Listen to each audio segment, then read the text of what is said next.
আপনার স্ত্রীদেরকে ভালোবাসবেন, গিয়ে বলবেন আমার প্রিয়তমা, মাই ডার্লিং, মাই বলতে পারবেন না?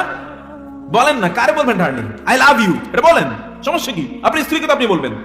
আপনি এমন আই লাভ ইউ বললে এর কি করে সুবহানাল্লাহ, একেবারে মুখ অন্যদিকে লাল হয়ে যায়, চেহারা অন্যদিকে ফিরে যায়। প্লিজ পরিবারের সময় দেন, স্ত্রীকে সময় দেবেন। রাসূলুল্লাহ সাল্লাল্লাহু আলাইহি ওয়াসাল্লামের চেয়ে বেশি ব্যস্ত নাকি আপনারা? রাসূলের চেয়ে বেশি ব্যস্ত তারা হাত তোলেন। সুবহানাল্লাহ, একজনও ব্যস্ত নাই। রাসূলুল্লাহ সাল্লাল্লাহু আলাইহি ওয়াসাল্লাম তার স্ত্রীর সাথে গল্প করেন নাই? করেছেন কিনা?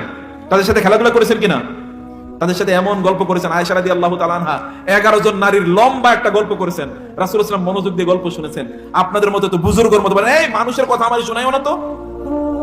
11 জন নারীর গল্প, এটা সহিহ বুখারী হাদিস, বিখ্যাত বিশাল হাদিস। আয়েশা বলেছেন রাসূল মনোযোগ দিয়ে শুনেছেন।